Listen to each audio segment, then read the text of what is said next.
জাপানে সুপারমার্কেট বলুন বা কনভেনিয়েন্স স্টোর, যে কোনো দোকানে আপনি যদি ঢুকেই একটা কর্নারে এরকম ধরনের একটি কাচের বাক্স রাখা দেখবেন, যেটা দেখলেই আপনি শিওর হয়ে যাবেন এর মধ্যে রয়েছে মিষ্টি আলু পোড়া। প্রত্যেকটি দোকান, কনভেনিয়েন্স স্টোর এরকম একটি কাচের বাক্স থাকে এবং এই কাচের বাক্সগুলোর মধ্যে এরকম প্যাকেট প্যাকেট করে থাকে মিষ্টি আলুগুলো। পার পিস একটা দাম থাকে। প্রত্যেকটা সুপার শপে একই রকম দাম হয় না, কোনো জায়গায় আলাদা কম বেশি এরকম থাকে। আর এখানে ওই সাইড দিয়ে দেখুন যে এইখান দিয়ে হচ্ছে তাপটা বের হয়। আর এই মিষ্টি আলু পোড়া কিন্তু 24 ঘন্টায় গরম থাকে, মানে যতক্ষণ বিক্রি হয় ততক্ষণই এটা গরম থাকে।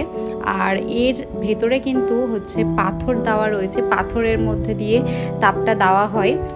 ভালো করে দেখলে বুঝতে পারবে এখানে রয়েছে সাদা সাদা কালারের পাথর। তো এটা হচ্ছে অন্য আর একটা দোকানে, এই দোকানটাতে অনেক সস্তা, ট্রায়াল সুপার শপে 129 ইয়েন করে। তো এটা অসাধারণ খেতে, আর জাপানিদের ভীষণ পছন্দের। আর এটা খাওয়া কিন্তু অনেক অনেক অনেক উপকারী শরীরের পক্ষে। আমাদের দেশে কিন্তু এই জিনিসটা প্রচুর পরিমাণে রয়েছে এবং অনেক সস্তা। তবুও দেখুন এত সুন্দর বুদ্ধি করে যদি বিক্রি করতে হয়, তো আমাদের দেশেও মানুষ খুব ভালো খেত এই জিনিসটাকে।